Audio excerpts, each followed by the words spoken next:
ওয়াকার সাহেব সচল হয়েছে, ওনার পাঙ্খা গজাইছে ইন্ডিয়ার সচিব নিয়ম বহির্ভূতভাবে ক্যান্টনমেন্টে যাইয়া যখন দেখা করছে, তারপর থেকে গত বুধবার সে খালেদা জিয়ার সাথে গেছে দেখা করতে। আমি যে প্রথম থেকে বলে আসতেছি যে এই ওয়াকার এটা ইন্ডিয়ান মাল, যখন বলেছি সিসির মতো একটা প্রো ইন্ডিয়ান সরকার বসাইতে চায়, তখন সবাই আরে রে রে করে উঠছিল। এমন ভাব সবাই তখন ওয়াকার লীগ হয়ে উঠছিল, নতুন জাতির পিতা হয়ে উঠছিল ওয়াকার। এখন বুঝেছেন তো উঠতে কি কই বান্দা আছে, যারা তখন শিক্ষর মারিছিলেন আপনারা জবাব দিবেন ইন্ডিয়ান ফরেন সেক্রেটারির সাথে কিসের ইটিস পিটিস, তার জবাব আছে নাই। ইন্ডিয়ান ফরেন সেক্রেটারি যে পানি পড়া দিছে তার ভিত্তিতে এখন বাংলাদেশের রাজনীতির ইস্যুগুলো শেপ নিবে, আমি কয়ে রাখলাম, লিখে রাখেন। এরই একটা অ্যাসাইনমেন্ট হইতে পারে খালেদা জিয়ার সাথে দেখা করা, ওনারে কিছু বোঝানোর চেষ্টা করা। কি কি পানি পড়া দিছে ইন্ডিয়ান ফরেন সেক্রেটারি ওয়াকার রে, আসেন সেটা একটু বুঝে দেখি। কি দিছে এটা বলা মুশকিল, এটা ওয়াকার আর পররাষ্ট্র সচিব বিক্রম মিশ্র জানে, তবে আমরা অনুমান করতে পারি। 1 নাম্বার, নতুন কোন রাজনৈতিক শক্তি যেন উত্থিত না হয়, কারণ সেই নতুন রাজনৈতিক শক্তি হবে ইন্ডিয়া বিরোধী। 2 নাম্বার, আওয়ামী লীগকে যেন রাজনীতি করতে দেওয়া হয়। 3 নাম্বার, জামাতকে যেন কোনো স্পেস না দেওয়া হয়। 4 নাম্বার, এইসব কিছুর জন্য যেন 72-এর সংবিধান সমুন্নত থাকে। 5 নাম্বার, নির্বাচন যেন দ্রুত হয়। নির্বাচন দ্রুত না হইলে বিএনপির খবর আছে ধানের শিশার কেউ চিনবে না, চিনবে নাকি টেম্পু স্ট্যান্ড। যাই হোক, এমনিতে বিএনপি আমার উপরে বিলা, আরো বিলা হোক, সেটা চাই না। তাইলে যা যা ঘটতেছে রাজনৈতিক মহলে সেই সব এই লাইন বরাবর না। এবার বুঝেছেন তো কাটটিকি কই বান্দা, ইন্ডিয়া মারিচ্ছে উটি থেকে আর লাশ পড়িচ্ছে ইটি। ওয়াকার সাহেব ক্যাঙ্কা জাতির ত্রাণ করতে, এবার বুঝেছেন তো, বুঝছাও। এবার আসেন সংবিধান নিয়ে আলাপ করি। 72-এর সংবিধানের মধ্যে কি পাইছে বিএনপি, এটা রাখাই লাগবি। একটা রিল দেখেছিলাম ফেসবুকে, দেখে গুটাইতে গুটাইতে যে মায়ের কাছে এক পোলা এক মাইয়া নিয়ে আসছে, তো কইছে যে এটা আমার বউ। তো মা কইছে কি আছে এর মধ্যে, তো পোলা কয় ওর মধ্যে তো নাতি আছে। দেখেন। ওমা, মা, হ্যাঁ বলছি আমি বিয়ে করেছি, এইটা তোমার বৌমা। এই মেয়ে হবে আমার বাড়ির বউ? কি আছে এই মেয়ের মধ্যে? ওর মধ্যে তোমার নাতি আছে। ইনকা ওই 72-এর সংবিধানের মধ্যে কি আছে দেখি, কোন ভালোবাসায় বিএনপি কি ঢুকাইছে এর মধ্যে, হাঙ্গারে দেখা দরকার, তাই না? আসেন দেখি। বিএনপি 72-এর সংবিধান থাকুক, এটা তো চায়, তাই না? তো মির্জা আব্বাস কইছে যে ওনার নাকি কষ্ট লাগে এই সংবিধানকে যখন বাদ দেওয়া লাগে। শহীদের রক্তের দিয়ে লেখা যে সংবিধান, সেই সংবিধানকে যখন কবর দেওয়ার কথা বলা হয় তখন কিন্তু আমাদের কষ্ট লাগে। তো মানেটা কি আব্বাস ভাই? উনি আবার কইছে কি, আমি পড়ে দেখলাম অনেক মন দিয়া, ভুল কইছে নাকি? কইছে যে আমি 72 সালের সংবিধানের সমর্থক নই, আমি 71 সালের সংবিধানের মুক্তিযুদ্ধের রক্তের সমর্থক। মানে কি, বাংলাটাও তো ঠিক মতো কো ব্যাপারের নাই। মানেটা কি আব্বাস ভাই? 71 সালের সংবিধান কোনটা? আওলায় গেলে হবে, এখন ক্ষমতা নাই যেতে যেতে। আরো কইছে যে মুক্তিযুদ্ধ হয়েছিল বলে এই সংবিধান, ওই সংবিধানে যদি খারাপ কিছু থাকে নিশ্চয়ই সেটা বাতিল যোগ্য। ওই সংবিধানে যদি খারাপ কিছু থাকে নিশ্চয়ই সেটা বাতিল যোগ্য। তো আব্বাস ভাই, কি খারাপ জিনিস আছে সংবিধানে? আপনি তো কইছেন যদি থাকে, তাহলে কি খারাপ জিনিস আছে সেটা বলেন, কি বাতিল করবেন সেটা বলেন। আমরা তো মনে করি 1 মণ সংবিধান, দুধের মধ্যে 1 ফোঁটা সোনা পড়েছে, পুরাটাই নষ্ট। তা আপনি বাদ দিবেন কি? পুরাটাই তো নষ্ট। একটা রাজনৈতিক দল হিসেবে আপনাদের তো বলতে হবে সংবিধানে খারাপ কি আছে। বলছেন কখনো? বলেন নাই। ওইটুকু কাজ তো করবেন না। ওই কাজ করার না আছে হ্যাডম, না আছে ইচ্ছা। সংবিধান সম্পর্কে আপনাদের ক্রিটিক্যাল পজিশন কি? নাই তো। তাই আপনারা এটা বদলাবেন না। অবশ্য ক্ষমতা গেলে বদলানোর মতো সংখ্যাগরিষ্ঠতা আপনাদের থাকবে না, লিখে রাখেন, কয়ে দিলাম আজকে। না না, আমাদের বদ্ধ না আর কি। আপনারা প্রত্যেকদিন নিশ্চিত করিচ্ছেন যে আপনাদের ভোট কমে। আপনাদের ভোটের মুরগি আপনি লেজে কাটবেন না গলায় কাটবেন সেটা আপনাদের ব্যাপার, কিন্তু আপনাদের বলতে হবে আপনারা কি বদলাবেন সংবিধানের। না বললে নির্বাচনে যাইতে পারবেন না। নির্বাচনে যাইয়া দেখেন কোন কিসিমের সমালোচনা শুনেন আমাদের কাছ থেকে টের পাইবেন। তখন ভাইবেন না আপনাদের ভোট দেওয়ার জন্য বসে আছে সবাই। না, ওই দিন বাগে খাইছে। কেন আপনাদের ভোট ব্যাংক বাগে খাইতেছে সেটা আমি আলাপ করবনি, দেখাই দিমুনি কেন আপনার ভোট ব্যাংক বাগে খাইতেছে। খুব মনে করেন যে মার্কা দেখে চাপ্পা দিবে, ওই দিন গেছে। আজ আমার আলাপ শুধু সংবিধান নিয়ে। আবার রিজিভ ভাই কইছে যে সংবিধান বাতিল মানে নাকি মুক্তিযুদ্ধকে অস্বীকার করা। উনি কাইন্দে শেষ মুজিবের ছবি কেন নামানো হয়েছে দেখেন। শেখ মুজিবের ছবি নামানোটা উচিত হয়নি। খন্দকার মোস্তাক নামিয়েছিলেন, জিয়াউর রহমান তুলেছিলেন। ইতিহাস আপনার নির্ধারণ করবে, বিচার করবে। তো সেই বিচারের ভার থাকলো, জনগণ বিচার করবে। কিন্তু আমাদের জাতীয় জীবনের, জাতীয় ইতিহাসের আন্দোলনে যার যতটুকু অবদান সেটা স্বীকার করা হোক। আমরা আওয়ামী লীগের মতো সংকীর্ণ নই, আমরা ছোট মনের প্রচার দেব না। এই জন্যই বলছি শেখ মুজিবের ছবি নামানোটা উচিত হয়। তো বাঘের পিছে যেমন ফেউ থাকে না, তেমনি বাংলাদেশের সরকারি দলের পিছে একটা গৃহপালিত বিরোধী দল থাকে। এটা এরশাদ শুরু করেছিল। এরশাদের ছিল আসাম রব, হাসিনার ছিল জাতীয় পার্টি, আর ক্ষমতায় যাইতে না যাইতে গৃহপালিত বিরোধী দল ইলেক্ট করে ফেলছে ওই বিএনপি, নূর সাকি এদেরকে দিয়া। এদের নমিনেশন আগেই কনফার্ম করেছে। দেখেন, নিজের দলের নমিনেশনের খবর নাই, ওই জোট সঙ্গীর নমিনেশন কনফার্ম করেছে 6 নেতার। তো এই গৃহপালিত বিরোধী দলের এক নেতা নূর অলরেডি আওয়াজ দিতেছে তারা 72-এর সংবিধান বাতিল চায় না। বাকিরাও কবে, একটু ওয়েট করেন, এই 6 ক্যান্ডিডেটের জামানত বাজেয়াপ্ত হওয়ার চান্স আছে কলে। আমি কয়ে দিলাম, এখনই কয়ে দিলাম, বুঝছাও। আর যদি বঞ্চিত ক্যান্ডিডেট, বিএনপির যদি বঞ্চিত ক্যান্ডিডেট থাকবি না, ওটি ও যদি নাগরিক কমিটি বা জামাত ক্যান্ডিডেট করে, তাহলে এই 6 জনের এমপি হওয়ার কায়েসের কলে চারা। যাই হোক, আজকে আমার আলাপ বাংলাদেশের ধ্বজভঙ্গ সংবিধান নিয়ে। ওই আলাপ পরে আসলে বিএনপি সংবিধান ঠিক মতো পড়িছে আমার সন্দেহ আছে। আসেন না দেখি কি সংবিধানের মধ্যে কি আছে, কি ঢুকে রাখিছে। 1956 সালে পাকিস্তানের সংবিধানের একটা আলোচনা হইতেছিল। সেইখানে যে সমস্ত ধারার সমালোচনা করেছিল আওয়ামী লীগ, সেগুলো 72-এর সংবিধানে ঢুকে দিছে। কেন আওয়ামী লীগ তখন সমালোচনা করেছিল? কেন? কারণ ওই শাসনতন্ত্রটা তৈরি করা হয়েছিল আইয়ুব খানকে সামনে রেখা। আইয়ুব খান যেন একটা এক নাক হইয়া উঠতে পারে, সেটা সবকিছু ওই শাসনতন্ত্রে ছিল পাকিস্তানের। তো পরে যখন বাংলাদেশ হইল, তখন যে থাকবে ক্ষমতায়, সে যেন এক নাক হইয়া উঠতে পারে, সেজন্য যা যা কিছু ছিল আইয়ুব খান ঢুকাইছিল, সবকিছু ঢুকাইছে।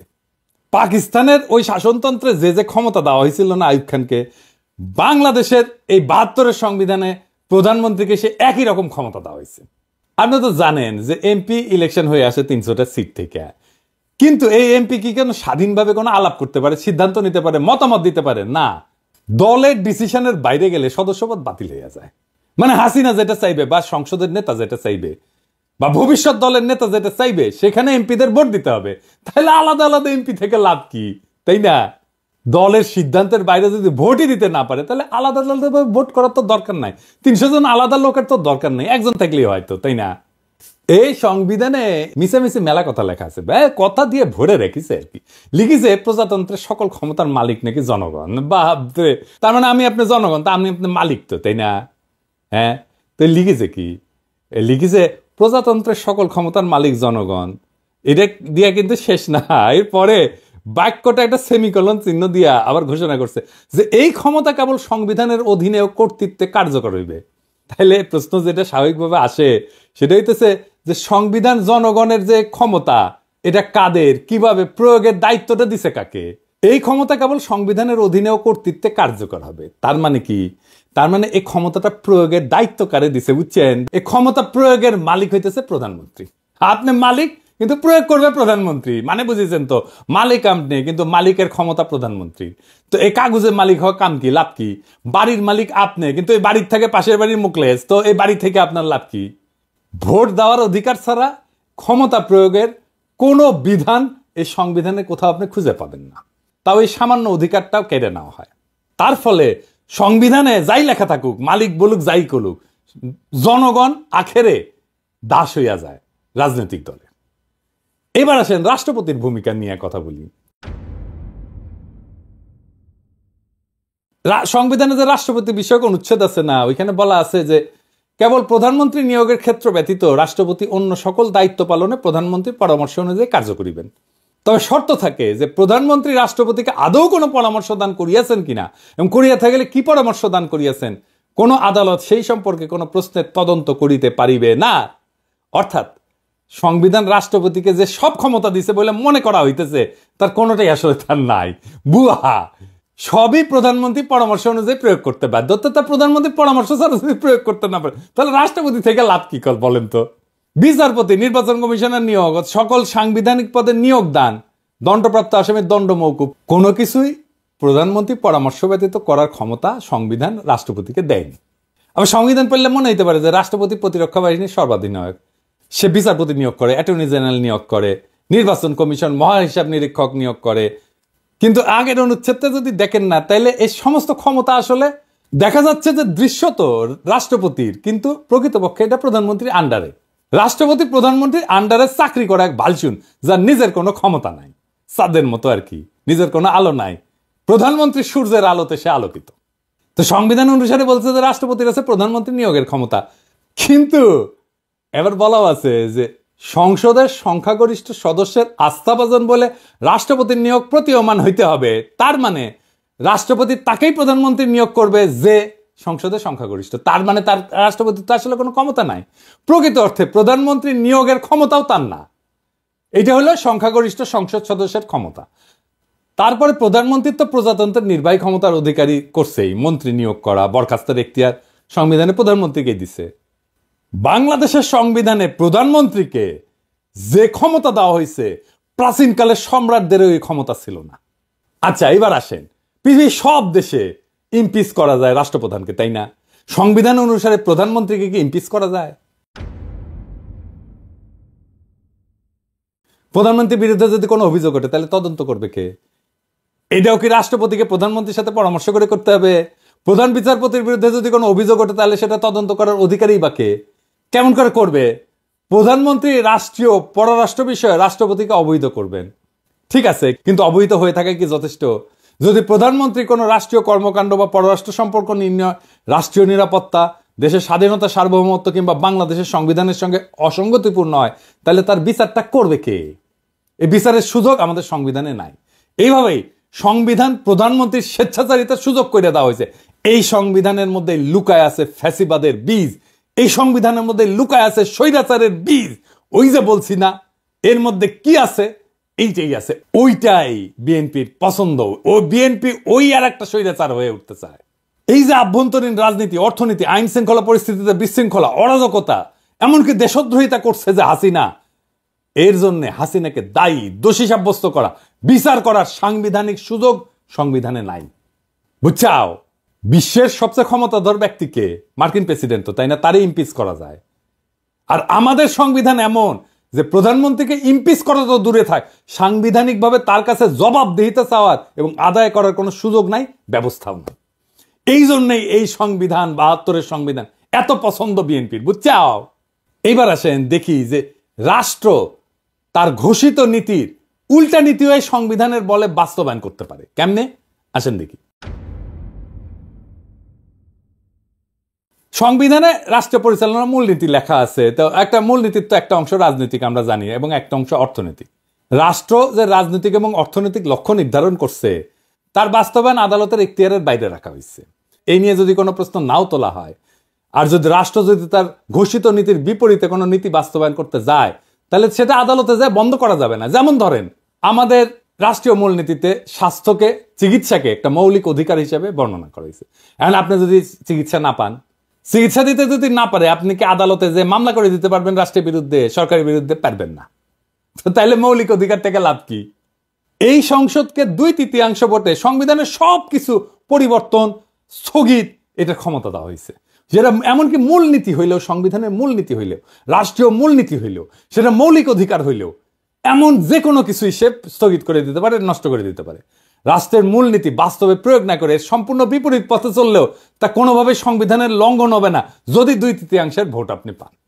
এবং এই রাহাজানি বন্ধ করার কোনো সাংবিধানিক ব্যবস্থা এই সংবিধানে নাই। 2/3 ভোট নিয়ে বাংলাদেশের নাম যদি গান্ডুল্যান্ড করে দেওয়া হয়, তাও সই, সেটাও সংবিধান সম্মত। আর এই সংবিধানে হাত দিতে হলে বিএনপি ব্যথা পায়। তো সংবিধান যদি জনগণের অভিপ্রায় প্রকাশ হয়, তার স্বাধীনতা রক্ষার সনদ হয়, তাহলে জনগণের ঊর্ধ্বে তো কারো অবস্থান হইতে পারে না। কিন্তু এমপিরা জনগণের ঊর্ধ্বে হয়ে যায় যদি তার 2/3 সংখ্যাগরিষ্ঠতা থাকে। সুতরাং জনগণ তার জাতীয় বা রাষ্ট্রীয় অভিপ্রায় হিসেবে যা ঠিক করবে, সেটা সংশোধনের এখতিয়ার কোনোভাবেই এই এমপিদের কাছে থাকতে পারে না। কিন্তু এই সংবিধানে আছে। জনগণের অনুমোদন ছাড়া সংবিধান সংশোধন হইতে পারে না, কিন্তু এই সংবিধানে করা যায়। আমেরিকার কথা ধরেন, সংবিধান সংশোধনের এখতিয়ার তো সিনেটের হাতে থাকে না। কেন থাকে না? কারণ সিনেট সদস্যরা নিজেরাই এই সংবিধানের মাধ্যমে ক্ষমতা নেয়। সুতরাং তারা নিজেরা যদি সংবিধান সংশোধন করতে যায়, তাহলে নিজেদের ক্ষমতা এবং কর্তৃত্বের যে উৎস তাকেই অস্বীকার করা হয়, এমনকি নিজেদেরকে অস্বীকার করা হয়। সুতরাং সাধারণ সিনেটের কাছে সংবিধান সংশোধনের এখতিয়ার থাকতে পারে না। সংবিধান সংশোধন করতে হলে আবশ্যিকভাবে নতুন করে জনগণের অনুমোদন নিতে হবে, গণভোট নিতে হবে। এই কারণেই সংবিধানের চতুর্থ সংশোধনের মাধ্যমে সংবিধানের চরিত্রের আমূল পরিবর্তন ঘটায় একদলীয় শাসন ব্যবস্থা বাকশাল কায়েম করছিল আওয়ামী লীগ। করতে পারছিল। জনগণের মতামতের তোয়াক্কা না করেই সেদিন সংবিধানের অপরিহার্য মৌলিক শর্ত এবং নৈতিকতার বৈশিষ্ট্য ধুলায় মিশায় দিছিল এই ৭২-এর সংবিধান, যেই ৭২-এর সংবিধান বিএনপির এত প্রিয়। এবার আসেন, আপনার আমার টাকা নিয়ে কি রাহাজানি করে এমপিরা এই সংসদে, সেটা দেখি।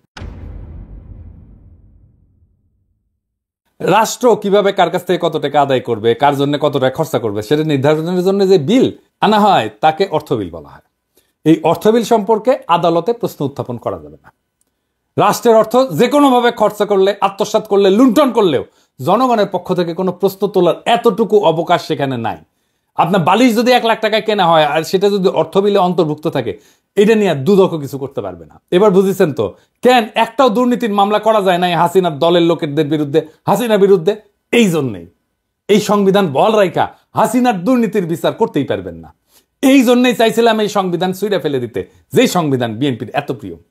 এই সংবিধানের ১১ ভাগে একবারে শেষ দিকে একটা অনুচ্ছেদে বলা আছে, এই সংবিধানের বিধানাবলী সাপেক্ষে সকল প্রচলিত আইনের কার্যকারিতা অব্যাহত থাকিবে, তবে অনুরূপ আইন এই সংবিধানের অধীনে প্রণীত আইনের দ্বারা সংশোধিত বা রহিত হইতে পারিবে।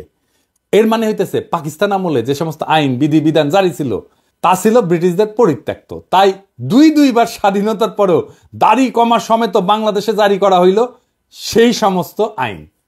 সংবিধানে যেখানে মৌলিক অধিকার সমূহের বিবরণ দেওয়া হয়েছে, সেই অধিকার সমূহে আইন অনুযায়ী বা আইনের বিধান সাপেক্ষে বা জনস্বার্থে প্রচলিত আইনের বিধিনিষেধ সাপেক্ষে ইত্যাদি শব্দ ব্যবহার করে পঙ্গু করে দেওয়া হয়েছে। একটা উদাহরণ দিই, ভাষার মারপ্যাচ দিয়া কেমনি আমাদের অধিকারের আছে। সংবিধানে বলা হয়েছে আইন অনুযায়ী ব্যতীত জীবন ও ব্যক্তি স্বাধীনতা হইতে কোনো ব্যক্তিকে বঞ্চিত করা যাইবে না। তার অর্থ দাঁড়ায় আইনের মাধ্যমে ছাড়া কোনো ব্যক্তিকে জীবন ও ব্যক্তি স্বাধীনতা হইতে বঞ্চিত করা যাবে না, অর্থাৎ আইন নির্ধারিত পদ্ধতিতে করা যাবে, তাই না? এই জন্যই পরবর্তী সময়ে যে বিচার বহির্ভূত হত্যা, ক্রসফায়ার নামে যেটা কুখ্যাত, তার মতো বর্বর ব্যবস্থা সংবিধান সম্মত হইয়া গেছে। কারণ দেখানো যায় ক্রসফায়ারও আইনসম্মত। আপনি কি দেখেছেন এতগুলো ক্রসফায়ার হয়েছে, এর বিচার কেন হইল না? বুঝেছেন তো বিএনপি এসে এটার বেনিফিট নিবে। ক্রসফায়ার তো বিএনপি শুরু করেছিল। 1898 সালে ব্রিটিশ যে ফৌজদারি কার্যবিধি ছিল, এর ধারা অনুযায়ী বিচারে যদি মৃত্যুদণ্ড বা যাবজ্জীবন কারাদণ্ড হইতে পারে এমন অভিযোগে অভিযুক্ত আসামিকে কিন্তু পুলিশ গুলি করে মেরে ফেলতে পারে। এমন একটা ঘটনা ঘটলে একটা প্রশাসনিক তদন্তে গুলি ছড়ার ঘটনাটাকে আত্মরক্ষামূলক বলে মনে করলেই হত্যাকাণ্ডটা আইনসম্মত হয়ে যায়। এইভাবে সমস্ত ক্রসফায়ার আইনসম্মত হয়ে গেছে। এই জন্য পুলিশ বা র্যাবের গুলিতে নিহত প্রত্যেককে সন্ত্রাসী, খুনের মামলার আসামি হইতে হয়, বুঝছেন? এটা শাস্তি তো মৃত্যুদণ্ড। সেই জন্য এরা যদি মাইরা ফেলে তাইলে এইটা আইনসম্মত। এইবার আসেন বিএনপি নিজে কিভাবে নিজের সেটা দেখি। বিএনপি তো বলে যে আমাদের জাতিসত্তা বাংলাদেশি, তাই না? বিএনপি আর আওয়ামী লীগের মধ্যে তো তফাৎ হচ্ছে, আওয়ামী লীগ মনে করে আমাদের জাতিসত্তা বাঙালি আর বিএনপি মনে করে আমরা বাংলাদেশি। তো এই সংবিধানে কি লেখা আছে? লেখা আছে বাংলাদেশের নাগরিকগণ বাঙালি বলিয়া পরিচিত হইবেন। তো এই বাক্য দিয়া সংবিধানে বাঙালি ছাড়া অন্যান্য জাতির অস্তিত্বকে অস্বীকার করা হইল। তো এতগুলো জাতিসত্তা আছে, আমাদের ক্ষুদ্র নৃগোষ্ঠী আছে, কেউ তাহলে বাংলাদেশের নাগরিক না। রাষ্ট্র পরিচালনার অন্যতম মূলনীতি অংশে বলা আছে যে ভাষাগত এবং সংস্কৃতিগত একক সত্তা বিশিষ্ট যে বাঙালি জাতি ঐক্যবদ্ধ এবং সংকল্পবদ্ধ সংগ্রাম করিয়া জাতীয় মুক্তিযুদ্ধের মাধ্যমে বাংলাদেশের স্বাধীনতা ও সার্বভৌমত্ব অর্জন করিয়াছেন, সেই বাঙালি জাতির ঐক্য এবং সংহতি হবে বাঙালি জাতীয়তাবাদের ভিত্তি। এইটা বিএনপি রাখতে চায়, বুঝছাও? ওই পরেই নি আসলে সংবিধান। এর মধ্যে বাংলাদেশের সংখ্যালঘু জাতি সরকার প্রশ্নটাই অনুপস্থিত। শুধু অনুপস্থিত না, বরং বাঙালি অহমিকা এবং উগ্রতাকে সাংবিধানিকভাবে প্রতিষ্ঠিত করা হয়েছে এবং তাদের অস্তিত্বকে অস্বীকার করা হয়েছে এবং নাগরিক অধিকারটুকু হরণ করে নেওয়ার ব্যবস্থা করা হয়েছে, যারা ভাষায় বাঙালি না, এমনকি সংস্কৃতিগতভাবে বাঙালি না। সংবিধান অনুযায়ী তারা বাংলাদেশের নাগরিকই থাকে না। তাহলে বিএনপির বাংলাদেশে জাতীয়তাবাদ কই? এবার আসেন আর একটা বিষয়, ভারতকে হাসিনা যা দিছে সেটা কি আর কেন আমরা সেটা জানতে পারি না? হাসিনা গর্ব ভরে বলেছিল না যে ভারতকে যা দিছি তা তারা সারা জীবন মনে রাখবে। তো ইন্ডিয়ার সাথে কি কি চুক্তি হয়েছে জানেন না। এমনকি অন্তর্বর্তীকালীন সরকারও তা জানায় নাই। কেন জানায় নাই? কারণ রাষ্ট্রীয় কোনো চুক্তি হোক তা জাতীয় আন্তর্জাতিক তা সম্পাদনের পূর্বে বা পরে জনগণের কোনো মতামত গ্রহণের জন্য কোনোভাবেই জনগণের কাছে বা তার প্রতিনিধির কাছে উপস্থাপনের কোনো ব্যবস্থা রাখেনি। মানে এটা সংসদে আলাপ না করেও চুক্তি করতে পারে। তার মানে এই 72-এর সংবিধান অনুযায়ী অন্য যে কোনো রাষ্ট্রের সাথে যে কোনো চুক্তি, ট্রানজিট হোক, করিডোর হোক, যা কিছু হোক, বন্দর দিয়ে দেওয়া হোক, চুক্তির আগে বা পরে দেশবাসীর সঙ্গে আলোচনার সাংবিধানিক কোনো বাধ্যবাধকতা নেই। সমস্ত আন্তর্জাতিক চুক্তি সম্পাদিত হয় জনগণকে অন্ধকারে রেখে। এমনকি সংসদেও সেই চুক্তি নিয়ে আলোচনার কোনো বাধ্যবাধকতা সরকারের নাই। আবার দেখেন যে নির্বাচনী এলাকা থেকে সংসদ সদস্যরা নির্বাচিত হয়, সেই নির্বাচকরা যদি সেই এলাকার লোকেরা মনে করে যে তাকে আর তার প্রতিনিধি রাখবে না, তাহলে ওই জনগণের হাত পা বাঁধা, কিছুই করার নাই।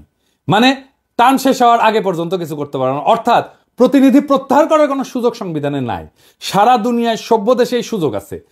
এলাকার লোকেরা তার এমপিকে রিকল করতে পারে, মানে প্রত্যাহার করে নিতে পারে, এমনকি তার টার্ম শেষ হওয়ার আগেই। আর বাংলাদেশে একবার নির্বাচিত হলে কেল্লাফতে। দুনিয়ার সব দেশ এমপিকে রিকল করতে পারে, তার এলাকার লোকেরা, বাংলাদেশে পারে না। সংবিধান আসলে রচনা হয় কিভাবে? সেভাবে কি আমাদের সংবিধান রচনা হয়েছে? সংবিধান তৈরি করে গণপরিষদ। শুধু সংবিধান তৈরি তাদের কাজ। জনগণ ভোট দিয়া গণপরিষদ তৈরি করে, তারা সংবিধান তৈরি করে চলে যায়। সেই সংবিধানের অধীনে নির্বাচন হয়, নতুন সংসদ তৈরি হয়। কেন এই নিয়ম? কারণ আমি যে আইনে চলবো সেই আইন তো আমি নিজে তৈরি করতে পারি না। তাইলে তো আমার সুবিধা মতো আমি আইন বানাবো, তাই না? আমাদের সংবিধান তৈরি হয়েছে এমপিদের দিয়া। তারাই সংবিধান বানাইছে। তাদের সংবিধান বানানোর জন্য নির্বাচন করা হয়নি, কিন্তু তাদের এই সংবিধান বানানোর ম্যান্ডেটই ছিল না। তারা সংবিধান বানানোর পরে নিজেরাই কন্টিনিউ করছে এমপি হিসাবে, মানে নিজে যে আইন বানাইছে সেই আইন অনুযায়ী সে চলছে। মৌলানা ভাসানী কিন্তু বলছিল যে এই সংবিধানের খসড়া জনগণের কাছে প্রকাশ করার আগে সেটা দিল্লি পাঠানো হয়েছে। 72 সালে জুন মাসে নাকি তখন আইনমন্ত্রী ছিল কামাল হোসেন, সে সংবিধানের খসড়া বগল দাবা করিয়া বিলাতে যাওয়ার নাম করে দিল্লিতে নাকি গেছিল। আচ্ছা ধরেন বানাইলো সংবিধান, মেলা ভালো সংবিধান বানাইছে ধরে নিলাম, ধরেন হ্যাঁ তাই সই। তো 73 সালে 22 সেপ্টেম্বর তারিখে 9 মাস গেছে মাত্র। তারপরে সংবিধানের 33 নম্বর অনুচ্ছেদ সংশোধনীর জন্য দ্বিতীয় সংশোধনী বিল পাশ হইল এবং জরুরি আইন সংবিধানে সংযোজিত হইল। এটাও কিন্তু ভারতীয় সংবিধানের 22 নম্বর অনুচ্ছেদের কপি, বুঝছাও? ভারতীয় সংবিধানে আটকাদেশ মেয়াদ 3 থেকে 6 মাস। এনে বাংলাদেশের সংবিধানে আটকাদেশের মেয়াদ কিন্তু অনির্দিষ্ট কাল পর্যন্ত, বুঝছাও? তো কি বালের সংবিধান বানাইছিলেন যে 1 বছর না যাইতে কাটাছেড়া করতে হয়? সেই সংবিধান বিএনপি প্রিয়। তাই সংবিধানে তাইলে কি মধু আছে? কি আছে সংবিধানের মধ্যে? এই সংবিধানে আছে ফ্যাসিবাদের বীজ, এই সংবিধানে আছে স্বৈরাচারের বীজ। এই সংবিধান ইন্ডিয়ার ব্রেন চাইল, এইটারই রক্ষা করতে চায় বিএনপি। ইন্ডিয়া আওয়ামী লীগের মারিছে, বিএনপি আর সানন্দে বিএনপি পাইতে দিচ্ছে। কি পাইতে দিচ্ছে জিজ্ঞেস করেন না। বাংলাদেশের জনগণ এটা মানবে না। এই সংবিধানের অধীনে নির্বাচন হবে না। প্রফেসর ইউনূসের সরকারের ম্যান্ডেট নাই, বিএনপি বলে। তাইলে সংবিধান প্রণয়নের জন্য সংবিধান সভার নির্বাচন হোক, ম্যান্ডেট নিয়ে তারা জনগণের জন্য সংবিধান লিখুক। ওয়েট করেন আপনারা। নির্বাচন করতে চান, আসেন এই গণপরিষদের নির্বাচন করেন, সংবিধান লেখার নির্বাচন। সেটা তো করবেন না। দেশের মালিক আপনারাই না, আমরাও দেশের মালিক। শুধু রাজনৈতিক দলের কথা শুই না দেশ চালাবে অন্তর্বর্তীকালীন সরকার, এটা কোথায় লেখা আছে? জুলাই বিপ্লবের টাইমে ছাত্র জনতা একটা স্লোগান দিছিল, দেশটা কারো বাপের না। মাথায় রেখেন, দেশটা রাজনৈতিক দলের কারো বাপের না। সবার মত নিয়ে দেশ চালাইতে হবে। এই সংবিধান ছুঁড়ে ফেলতে হবে। নতুন সংবিধান ছাড়া কোনো নির্বাচন হবে না। Case close. ইনকিলাব জিন্দাবাদ।